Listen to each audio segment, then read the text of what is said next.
So the title today of our talk is a number of different things, but the one that stood out for me is the politics of attention.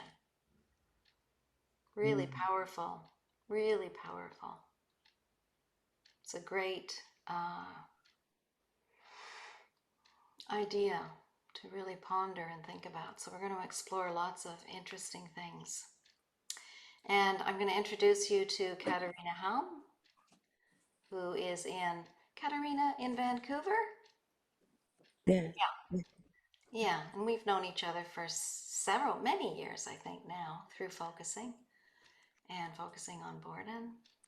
So Katarina, I'm going to ask you to introduce yourself and to introduce your partner, Larry Berger, who's partnering with you in sharing today. Yeah. Take it away, Katarina. As Jan mentioned, Larry is writing a book. It's called The Politics of Attention and the Promise of Mindfulness. And today he will be presenting us with some of his slides just created. And I come in as a movement person of Feldenkrais and focusing, and we will do some of the sounder sleep system, very soft movements to absorb the lessons from Larry's presentation. So Larry, I'm going to spotlight you so people can see you, and you're set up for screen share, so welcome. Very good. Oh, thank you so much. Thank you so much, Anne. Really privileged to be here. And as I was saying before, this whole process has been very helpful for me. The book is almost completed, but it helped me think through some of the issues I'll be getting into in the final chapters. And it's great to have the possibility of feedback from such an accomplished group as yourselves. So what I'd like to do is share my screen now. I have something like 6 slides. And so I hope I should be around 10 minutes. So what I'm talking about today is the Hermeneutical Circle, which was developed by Martin Heidegger in his famous 1927 work, Being and Time. But this is a new version of the circle that I believe is fully consistent with Heidegger's later thinking. That was actually an early work of Heidegger in 1927. So it incorporates some of his later thought. And also, though, I rely heavily on Eugene Gendlin's philosophy of the implicit in this project. And he was also a Heidegger scholar. So what is the question that I'm addressing here with the Hermeneutical Circle? It's about attention. And you can see from the bottom, this is all drawn from the book, as was mentioned, The Politics of Attention and Promise of Mindfulness. So what is attention? Well, my main idea is that attention is our presence in the world. It is a presence. It is not physical. Okay, so right away, we see the distinction between the ordinary worldview, where everything is physical and we just don't know why we're here, versus attention as a presence in the world. And what the Heidegger Circle asks is, well, how does this presence come about and how does it move? You know, being in time is about the fact that our being unfolds over time. And that unfolding is, my idea is that attention, the movement of attention is how our presence unfolds over the course of time. And so what is this hermeneutical circle? Well, the simple idea is this. How does attention move? Well, our understanding of any given situation directs attention to where it's needed. Okay, we're intelligent beings. Our attention goes where we understand it needs to be, and things matter to us. We want to get that attention to where it should be. Now, but when attention goes out into the world and discovers things, that changes how we understand our situation. So the understanding that was guiding attention now has been changed because attention is moved. And with this new understanding, it goes and continues to guide attention. So that is the basic idea behind the hermeneutical circle. And what I'm going to do now is show you slides. Actually, they're diagrams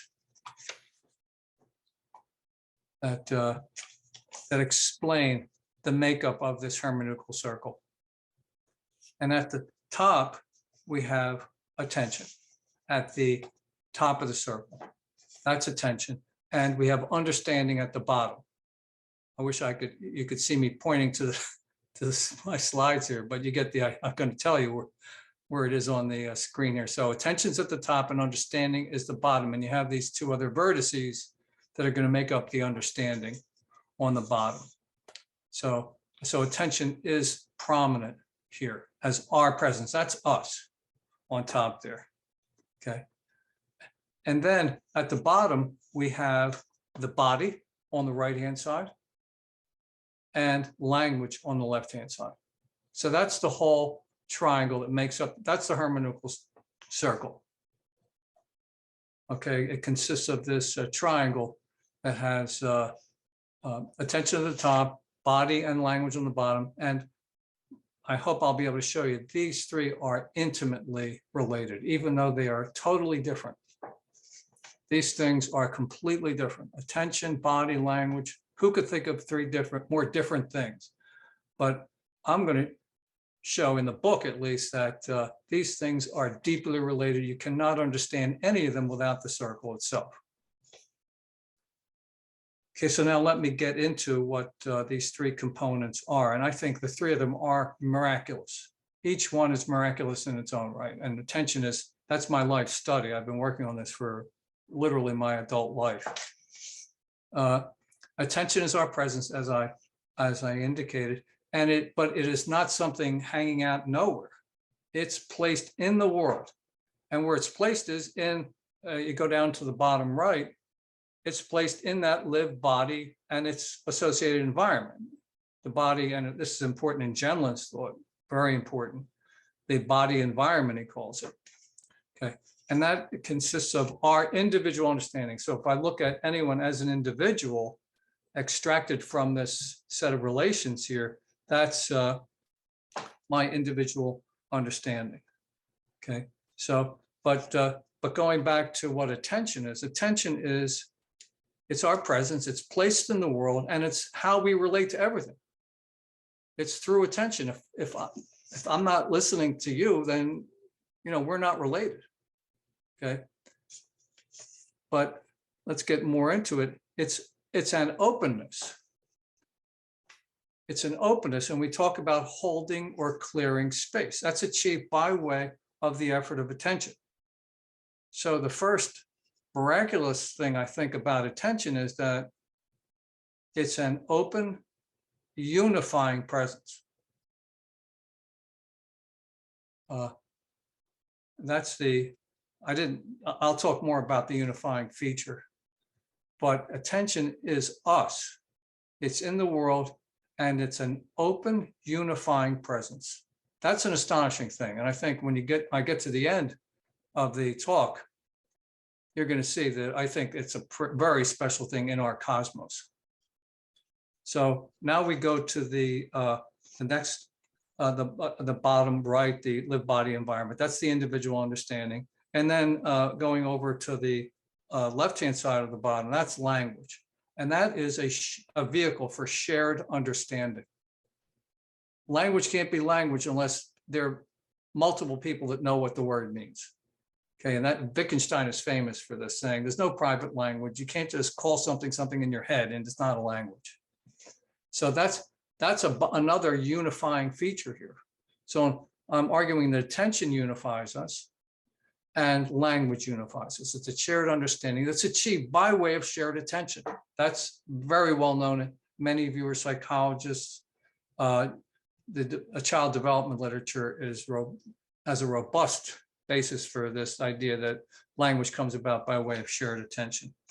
So again, these are totally different, but they're seamlessly related. And you cannot understand any of these without the whole. Let me go to the next slide. We could understand focusing from this. So I mentioned that attention is placed in the body. So at the top there, we have, and they call it focusing for a reason. Okay, attention is very prominent in that practice. So it's placed in the body. So we go, if we look down to the right, there's an arrow there indicating the placement of attention in the lived body. That's the work. Now, ordinarily, even though attention is always placed in the body or the environment, we're rarely aware of that actual placement. That's what focusing is about. And this other body work is about, I believe, even though I don't know a lot about these other practices that many of you are engaged in. But attention is placed in the body intentionally. That's what we do. We start in the focusing book. It says place attention in the chest and ask questions of yourself there. So, and that placement though is guided by language. So the language is very big in this process. Of course, we check how the words we use resonate with what we find in the body. And of course, I should point out that at the bottom section here, this relationship between the lived body and language, Eugene Gendlin has a masterwork on this. His whole philosophy of the implicit, his work in the process model is all about this relationship between the lived body and language, and it's an astonishing thing. I mean, it's a masterwork, and he's being recognized more and more in the philosophy world for this contribution. So another aspect here, there are a lot of ways to look at this triangle, and this is the mutual support we were talking about earlier, but between us. And that is that we can conceive of attention as the foreground of our activity. And Gendlin says that that foreground is actually very tiny compared to the vast implicit understanding that he has explored in his work. So attention is the foreground, and the background is these two components, the lived body together with the understanding of language. That's the background here.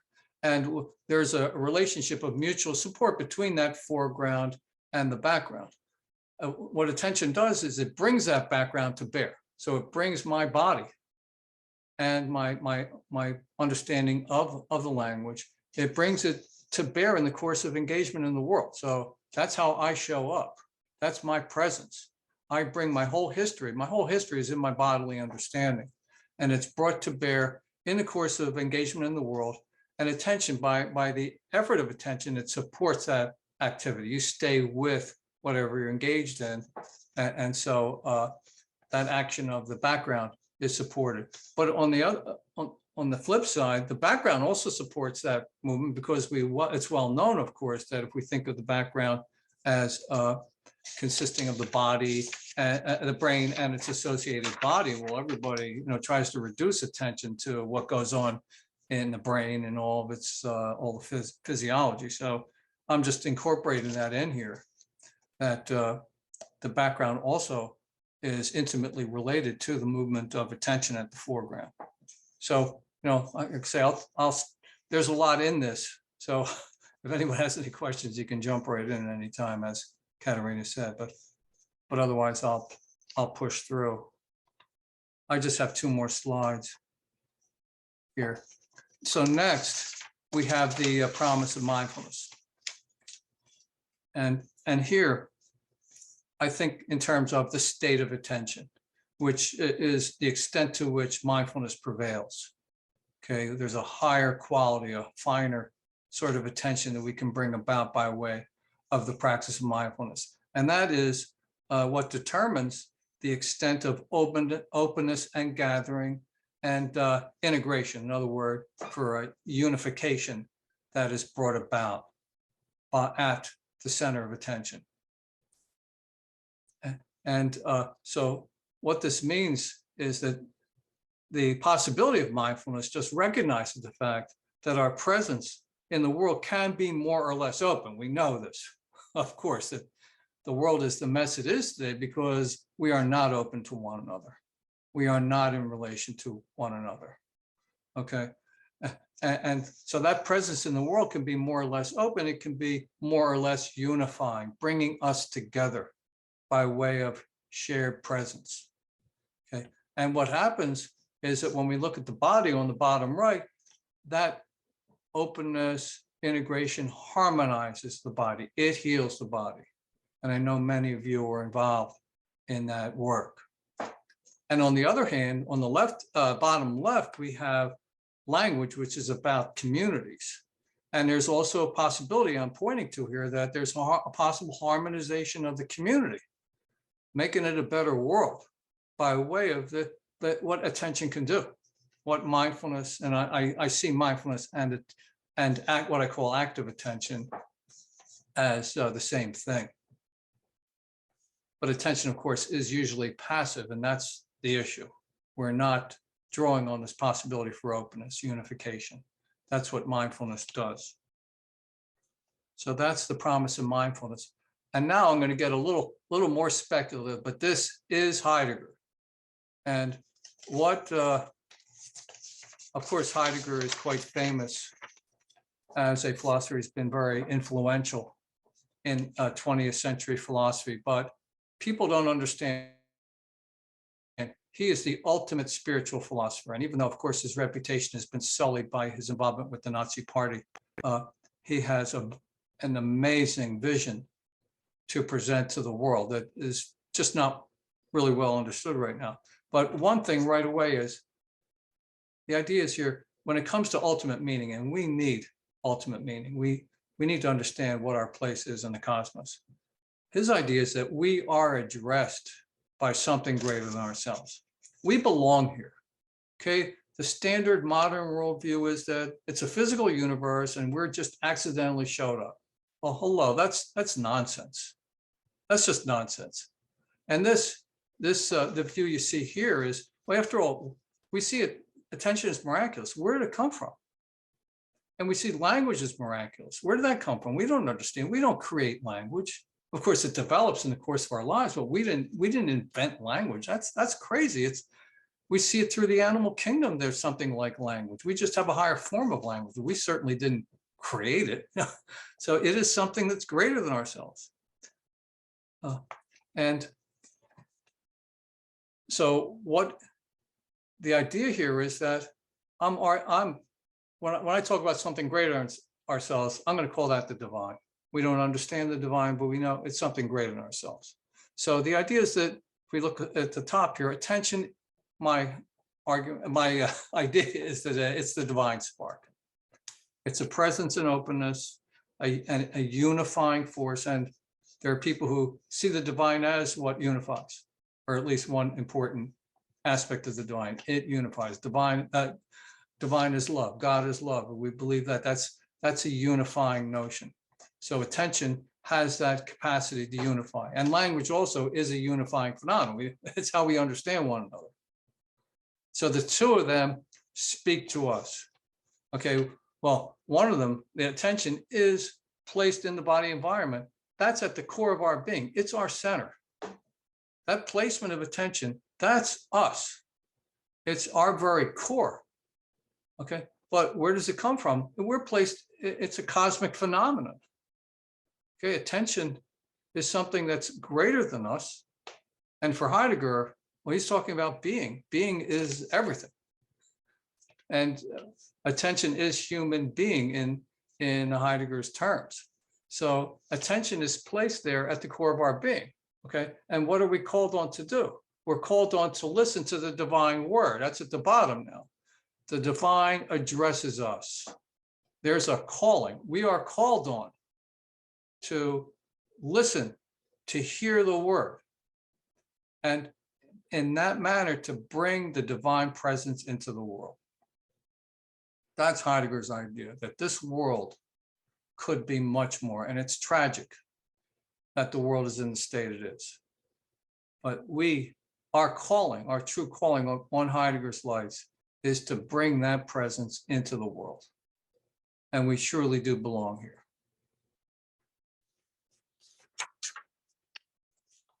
So I'll stop the sharing, I guess, unless there are any questions about any particular diagrams. I'll turn it over to Katarina. Wow. Maybe there's some reflections, something that resonated for you or didn't. And would you like to say something? Yeah. How does that sit for people? How did it fit? Where did it not fit? Yes, Maria, please unmute yourself. Yeah. Yeah. Hello, thank you so much. This is absolutely awesome. Big, really, really big. And I think so essential, because what you're talking about, this attention, I think we are realizing, I mean, I don't know what you mean by divine. Everybody has their own definition of divine. But I think during the pandemic, we're noticing that so much of your theory is correct, in the sense that I can be here, and this weekend I was assisting, and one person was in France, another person was in Minnesota, and another person was somewhere else, thousands of miles away. And yet, because of the attention and presence and openness, there was an amazing connection and healing going on.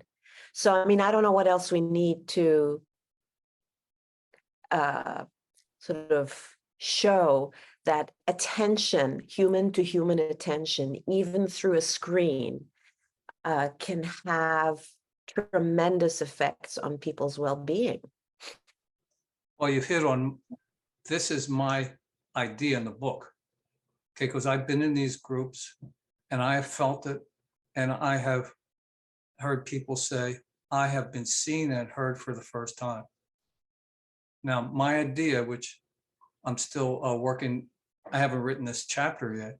It's an idea from Hannah Arendt, who many of you, obviously she's a well-known, beloved figure. Well, she has an idea that's big, and it hasn't gotten enough circulation. It's called council democracy. And she has written about it in her book. She has a wonderful book called On Revolution. And it also appears in an essay of hers called On Violence. But in this On Revolution, she talks about the fact that in the French Revolution, the Russian Revolution, what happens when you don't have a government, when you get rid of a government? The people rule by way of small groups. Of course, in France, that was a little ugly. If you might recall, these citizen councils were sending thousands of people off to the guillotine. But that's how that's the fundamental way to govern, when you let people have the power.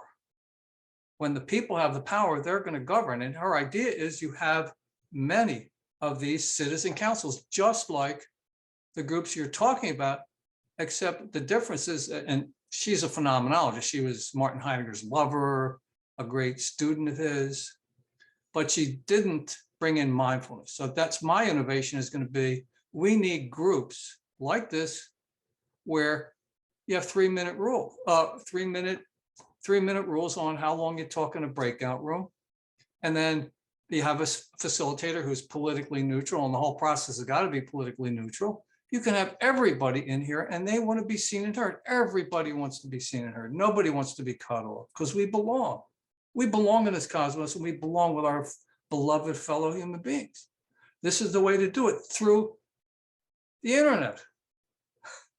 It's a crazy thing, but so that's the idea, that you would have all these councils with institutionalized mindfulness, with rules, so you don't have crazies, and there's a few of them out there, you know, they get thrown out if they don't abide by the rules. Well, you just listen deeply. So people teach each other. So the facilitator is just going to be neutral to the extent possible. And what happens is you have people, I listen to someone in the group and wow, I believe them. They're telling me, you think that conspiracy theory is true? You got to be kidding me.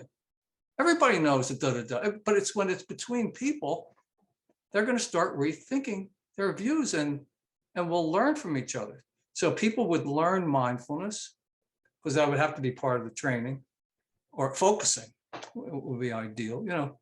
They learn that. Trauma would be addressed, but also they'd be addressing the big issues. How do you feel about climate change? That could be a question people take on the breakout groups. And people would recommend, what issues do you want to think about? Are they local? Are they global? Gun control. All this could be done in the groups that we're living in all the time here. And I know there are people specifically developing community. Peter Pula, I don't know if any of you know him. He's doing really good work, and he has Peter Block, I think, is a big voice here on development of community, and mindfulness is there. Peter Pula is tremendous. So the infrastructure is there. There's all you people could be terrific facilitators for something like this. And we need a lot of healing. Man, we need a lot of healing. But we also, so the basic idea is you have all these councils, and then what happens is one person from each council goes up a level. This is Art's idea. And then up another level, you could do it in 2 levels. You get to like 50 people who would go talk to the president of the United States and say, and now they wouldn't necessarily, Hannah Arendt is sophisticated politically. You don't want to threaten the status quo here. Okay, so you're not going to overthrow the government, but you're going to say, hey, look, this is what the people think. And the people have thought about it. What they do is they go around taking surveys of what people's beliefs are. Well, hello, a lot of people have no clue. And how these people get to vote, I have no idea. It's a mess. We have incredibly unsophisticated people whose attention is taken by the politicians. The politicians grab their attention with fear, anger, and they steer them down the paths that are the least beneficial to them and enrich these guys and their corporate sponsors. Okay, so this is power. And Hannah Arendt has an article on violence, talks about what power is. You know what power is? Power is the consent of the people. And So now, Larry, oh, Yes, go yeah, ahead, Katarina. please do. There's a question here. Okay. yes, Annette? What you're talking about sounds really similar to citizens' assemblies, and Rosa Zubizarreta, who's a focuser and dynamic facilitator, her PhD on that right now. So I don't know, I don't have much to say about it. I'm just curious if you've connected with her or the idea of citizens' assemblies. No, I mean, I just recently became aware there's something called council democracy. There are a couple of books out on that topic. Important figures. Hannah Arendt is just one of important figures. Who was Lafort? I mean, I'm trying to remember because I'm getting this book now. I mean, this is all a process going on. I'm thinking out loud here, basically. Yeah. But, yeah. So I'd love to get the contact information, because there are a lot of groups around too on participatory democracy. But the key thing is combining it with mindfulness, combining it with focusing, things like this. That's really where I think the promise is. And, when things are desperate, you come up with ideas. yes, We are in a desperate situation right now. So, the promise. yeah, please send me that information. Nina's going to say something, yes. Nina, you have your hand up. Is it from before, or is it? No, no. I did, if nobody else has a question. I did want to ask you something that is preoccupying me, is the idea of being open, the idea of paying attention, and also the idea of boundaries. In other words, boundaries are kind of unspoken, maybe spoken, maybe unspoken rules, and they're not really necessarily, for example, my boundary might not be honored by your boundary, but then I'm supposed to be open also. How do you deal with that idea? I mean, I think it's an issue in addiction also. It's like, how do you deal with boundaries? Well, I have been fortunate to be studying focusing for a long time. And I know some of you may know Robert Berger. I've been working with him for many years, and he worked with Gendlin for a long time. But the ideas are when we go and check with ourselves, and we go in and we find a deep hurt spot, we're sensitive, we're careful, we tread lightly with that part of ourselves. And I think that holds interpersonally too. So I'm open, but I'm listening and I'm being careful. No, so if I'm sensitive enough when I'm talking with the person and they have walls up and they have hurts, then I'm gonna, openness and empathy are very closely related. All right, so I'm going to be empathic. I'm going to try to understand the person. I'm going to hear and listen. I can hear the depth of that person's hurt, and I'm going to tread lightly Very around it. So that's one way. Does that address it all? Your question? I'm thinking,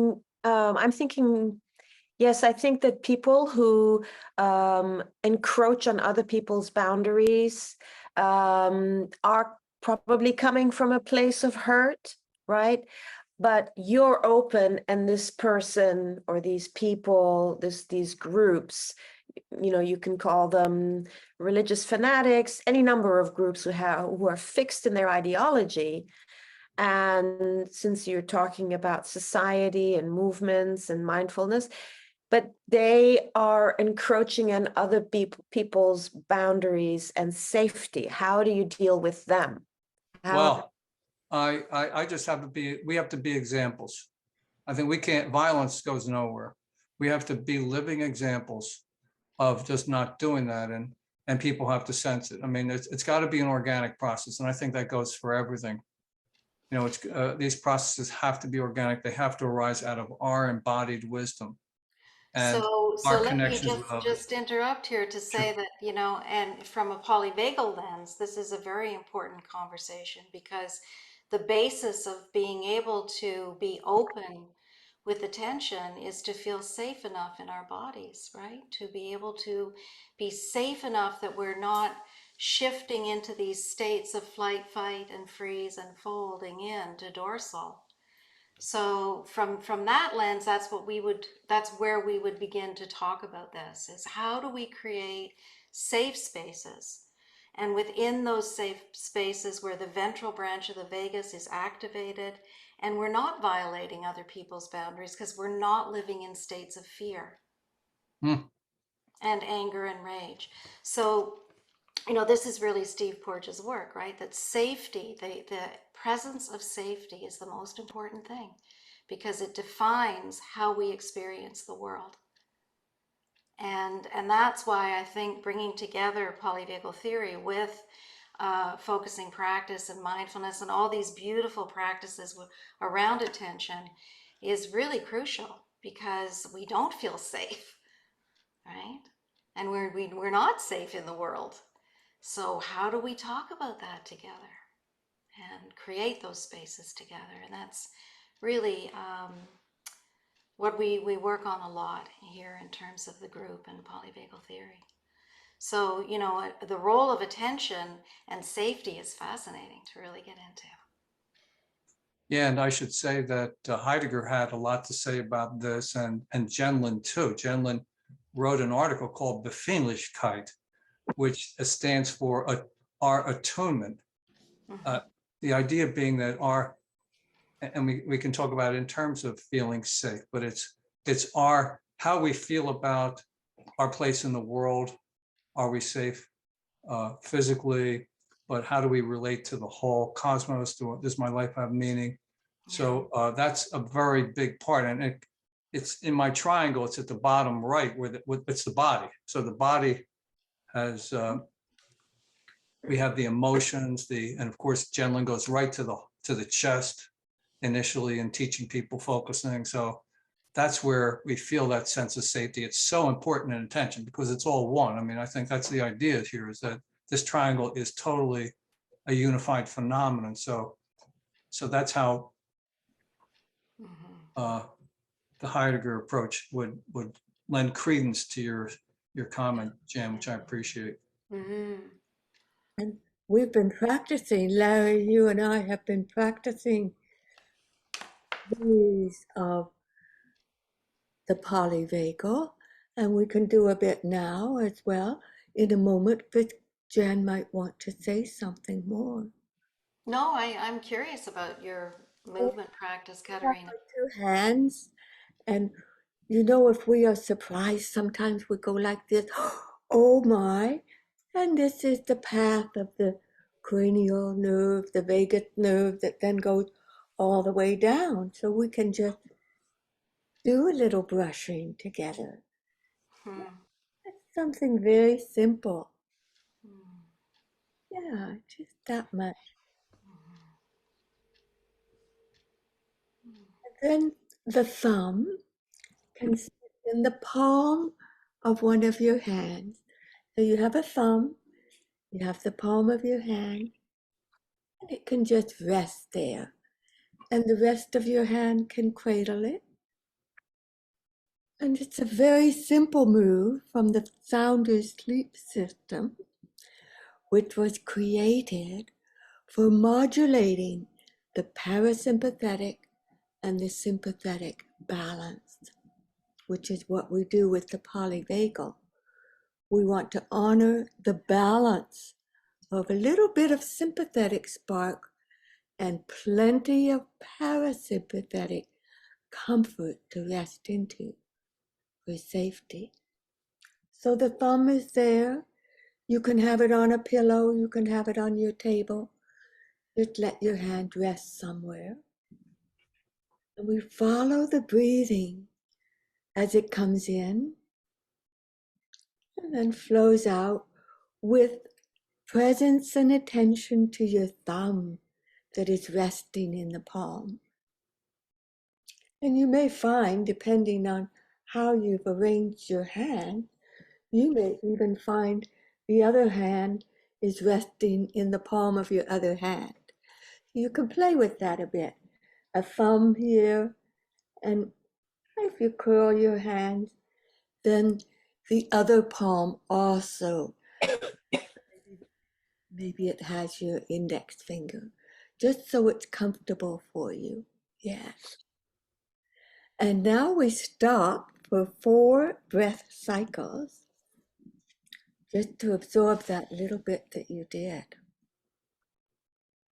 And it's in these pauses the integration and the learning occurs. You can feel it. You're just breathing, and it's a little bit quiet.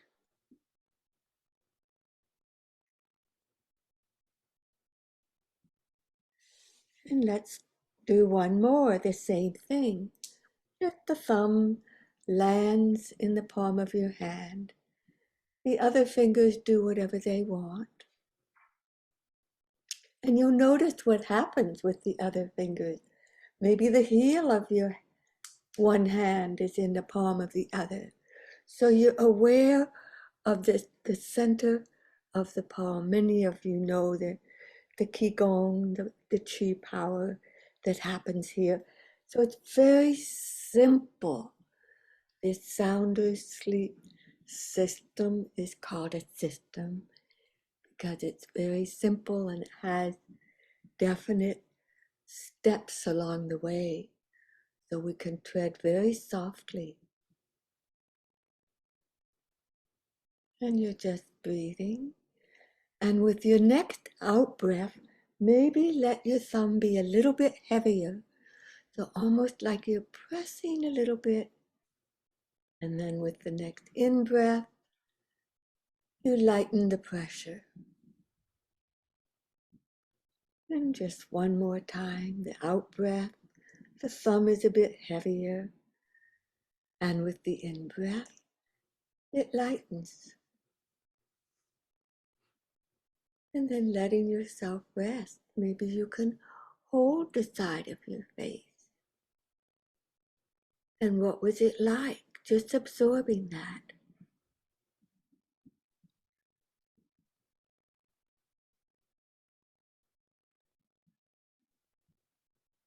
Maybe you can cross your hands.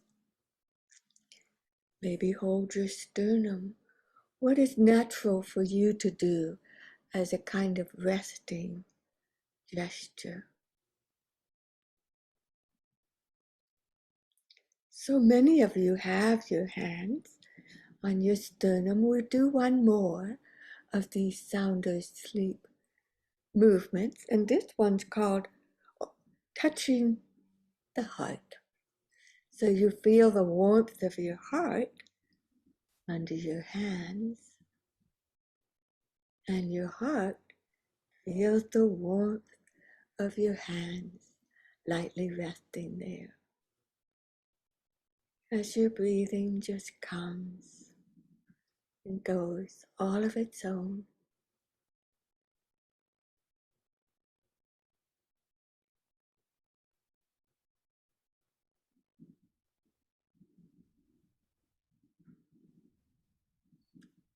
And then resting with your hands somewhere else. You can still feel the touch of your hands on your heart as we absorb that. Let's do one more thing.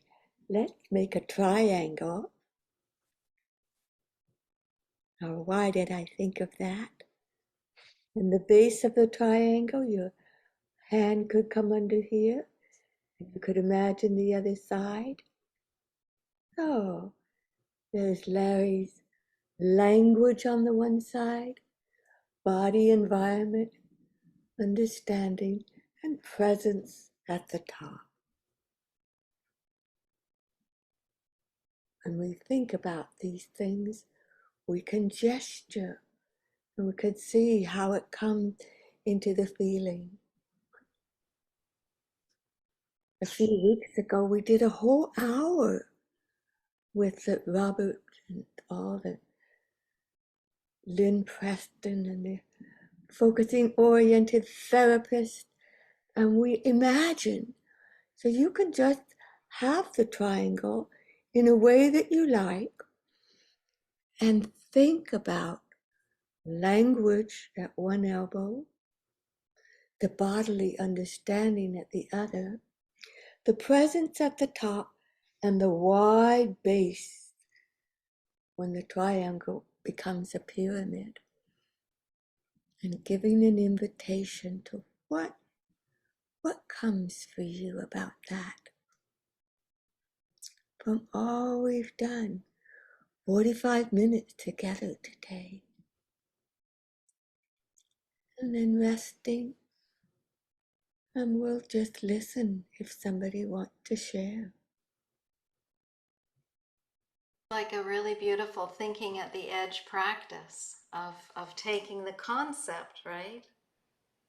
And bringing it into the body. And how your body holds that image. It's very cool. What is it about the thumb, Katarina, that feels so powerful when you put it? I know for me why my thumb feels powerful here, because I sucked it for many years as a little kid. But is there something in that, something about the thumb? It's so Well, soothing, even just to hold it, right? comforting. And in the scientific map, in the homunculus, the thumb is the biggest part. It has the most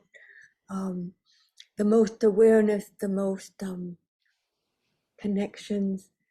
And in the Wow. oriental medicine, it's also the edge of the lung meridian, the life.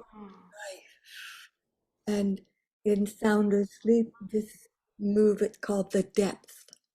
The depth. The depth, that's the name of it. And it's one that many people like. So Yeah. in sound or sleep, we have many different, because some people don't like that one. And some people don't like the touching the heart. Most people do. Mhm. some really, really don't. So then we have these, they're called mini moves, and we do a little bit, and we actually have a 15-hour workshop, and that was shown as an ideal way for people who really suffer from insomnia or from very difficult life situations. When we have it the 15 hours, it builds a habit of settling into parasympathetic. But we do short ones where there's 4 minutes of just breathing a little bit, just like we did, and then the people sleep. So these are so interesting. These are like what Steve would call these neural exercises that activate the ventral vagus, right? Similar with Yeah. time for resting, Mm-hmm. built right into the 15-hour workshop. And then if people are sleep deprived or they're needing a rest, they will just naturally fall asleep. Sleep. So then they sleep for 10 minutes, then comes the little bell. Your little bell. Wake up, Ah. do another, and then talk about it a bit. Hmm. So it is a kind of a progressive process for gently treading lightly to see if a habit would like to sort of readjust itself a bit. Mm-hmm. To rewire. It's beautiful. Yeah. Oh, thank you, Jen. And perhaps maybe 2 or 3 others, or each of you like to say, how was it for you? We're a small group. You have time. Well, I'd like to say that I'm really surprised and delighted at the sort of powerful impact of whatever we did. And I'm not going to even try and understand it right now, but I feel it in my body. I feel a kind of opening and expansiveness and relaxation that I associate with after I play tennis, and often when I am working with a small group of people and we're connecting. But part of what amazes me about this is that it was pretty much all with the body and gestures, without, and that's kind of new to me. I'm used to using language as a way to kind of get there with the felt sense and the body awareness. But to just see it so directly like that, it's really, really intriguing. And we had the philosophical inspiration with Larry. So that when we're building a habit, we have a discussion. We have something that is nourishing to our thoughts. We really thank you, Larry, for how you brought us into this foreground of presence and the edges of language, bodily knowing and understanding, and the base, the support of the resonance of the background, the foreground. How we have these touchstones. Yes, thank you, Nicholas. And what beautiful pillows he has, don't you think? Yes. Who would like to speak next?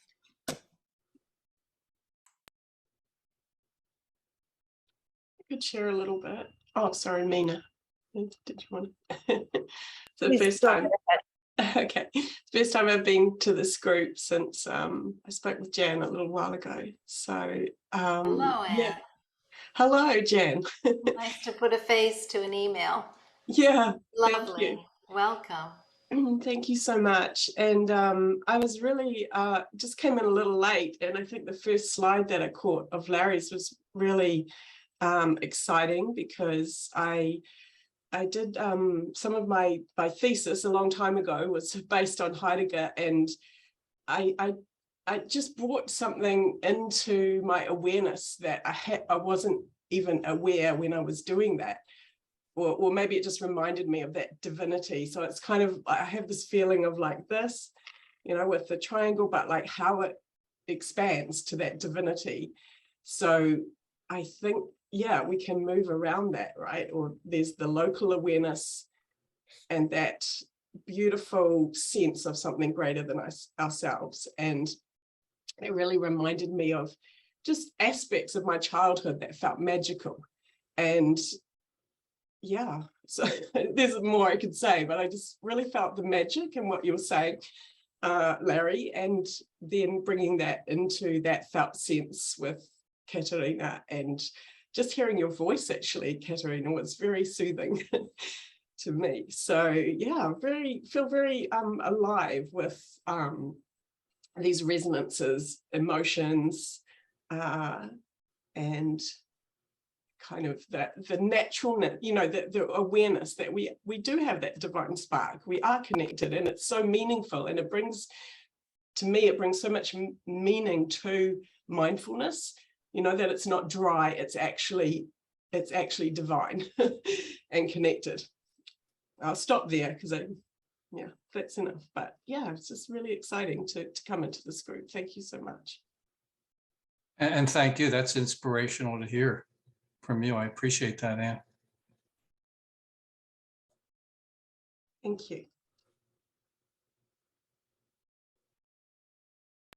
Well, that was really wonderful. Thank you so much, Larry and Katarina. Always, always wonderful, Katarina. You live so in the body. And it's wonderful to think about all of this in terms of safety, right? How safety really plays such a huge fundamental role in how we live in the world. So this is the last Zoom live meetup that we're going to do on this group page that is part of the PVI. We're moving, we'll all be together, but we're moving over to Mighty Networks, thank goodness, because it's going to give us, PVI has an app now, and it's going to give us a much better way of being able to stay connected and to chat back and forth in a way that really flows and isn't so linear and difficult to kind of trace where we are and whatever, because there's a lot of us. There's over 2,600 people on this group page, and it's just incredible when you think about it, the level of interest in polyvagal theory and trauma and addiction and the felt sense. And so stay tuned. We're working on it at the end of this week and over the next couple of weeks. Next week is the gathering and the conference of Polyvagal Institute in Florida. So I'll be there with Ariel Schwartz, and I are moderating a panel with Janina Fisher and Steve Porges and Sonia Gomez. It's going to be, I think, quite a wonderful get together for 2 days. And then the next 2 days is the Safe and Sound Protocol. So the live part of it is already sold out, but you can still sign up online. And it's the beauty of polyvagal theory is it brings you into every discipline. It's like focusing in that way, right? Gendlin said, take the felt sense into everything that you do. Bring the body into everything that we do. And it's also very true for polyvagal theory. So stay tuned. I think what we're going to do is have some kind of a gathering where we can help people to become familiar with the app and the Mighty Networks. And then we'll see you again, but we'll see you again in a new way, in a new place where we can really flow with connection in a much better way. So thank you. That was really great. These things are always so great. You know, it's amazing. So think about if you would like to come and do a presentation. It can be any way you want it to be. Sometimes I have a dialogue with another person and we just have a chat together for 20 minutes. And those are really great too. And then we can all open it up and talk. So however you want to do it, and it doesn't have to be a big finished, polished thing. we can have a question that you're wondering about, and then we can just chat a little bit about it and open it up. So please do think about that, and give us a little bit of time, and then let us know what you'd like to come and present. And I'm also working on other people coming and presenting as well. Okay, so we're going to say goodbye. To be Thank you you so very much, much. Thank you very Larry. much. The best of luck with your book. Can't Oh, wait thank you so till it much. comes out. Thank you. Wonderful, wonderful work that you're doing. And Oh, thank you so Katarina, much. And I appreciate, Annette, that lead, if you could give me on the citizen counselor. Yeah, sure. I Yeah. appreciate that. Yeah. Thank you. beautiful. Okay. Okay. Be well and safe, everybody. See you soon. Thank you so much, everyone. Thank you so Okay. much. Bye-bye. Thank you. Bye.